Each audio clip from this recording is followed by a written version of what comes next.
ಯಾಕೋ ಇಷ್ಟು ಲೇಟು? ಬೇಗ ಬರಕ್ಕಾಗಲ್ವೇನೋ? ಮ್ಯಾಮ್ 5 ನಿಮಿಷ ಅಲ್ಲ ಮ್ಯಾಮ್ ಲೇಟು. 5 ನಿಮಿಷನೋ 10 ನಿಮಿಷನೋ ಅದೆಲ್ಲ ಬೇಡ. 6 ಗಂಟೆ ಅಂದ್ರೆ 6 ಗಂಟೆಗೆ ಬರ್ಬೇಕು ಅಷ್ಟೇ. ನಂಗೆ ಅರ್ಥ ಆಗ್ತಿಲ್ಲ ಮ್ಯಾಮ್ ಡೌಟ್ ಇದೆ. ಏನು ಅರ್ಥ ಆಗ್ತಾ ಇಲ್ಲ? 10 ಸರಿ ಹೇಳಿದೀನಿ ತಾನೇ, ಇದ್ರ ಬಗ್ಗೆ ಎಕ್ಸ್ಪ್ಲೈನ್ ಮಾಡಿದ್ದೀನಿ ತಾನೇ, ಸ್ಕೂಲಲ್ಲಿ ಕೂಡ ಎಕ್ಸ್ಪ್ಲೈನ್ ಮಾಡಿರ್ತಾರೆ ತಾನೇ, ಆದ್ರೂ ಅರ್ಥ ಆಗಿಲ್ಲ ಅಂದ್ರೆ ಹೆಂಗೆ? ಅರ್ಥ ಆಗಿಲ್ಲ ಅಂದ್ರೆ ನಿಮ್ ಟೀಚರ್ ಹತ್ರ ಹೋಗ್ಬಿಟ್ಟು ಇನ್ನೊಂದ್ಸರಿ ಅರ್ಥ ಮಾಡಿಸ್ಕೊ. ನಾನು ಒಂದೇ ಸರಿನೇ ಎಕ್ಸ್ಪ್ಲೈನ್ ಮಾಡೋದು, ಆಯ್ತಾ? ಈಗ ಟೈಮು 6 ಗಂಟೆ. ಕರೆಕ್ಟಾಗಿ 6:15 ಅಷ್ಟರಲ್ಲಿ ನೀನು ಎಲ್ಲಾನು ಒಪ್ಪಿಸ್ಬೇಕು, ಅದೇನೇ ಆಗೋಗ್ಲಿ.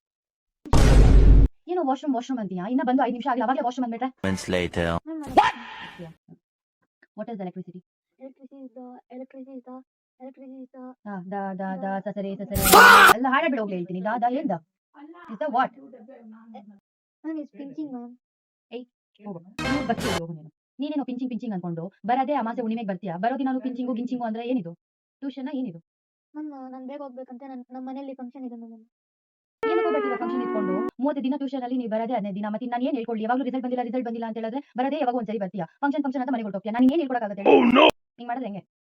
ಹೋಗಿ ಯಾರೋ ಎದ್ದೋಳು, ಏನೋ ನಿದ್ದೆ ಮಾಡ್ತಾ ಇದ್ದೀನಿ ಅವಾಗಿಂದ ಓದ ಅಂತ ಹೇಳಿದ್ರೆ 10 ಸರಿ ಬರೆಯೋ ಟೇಬಲ್ಸ್ನ. 10 ಸರಿ ಬರಿಬೇಕು ಈಗ ನನಗೆ.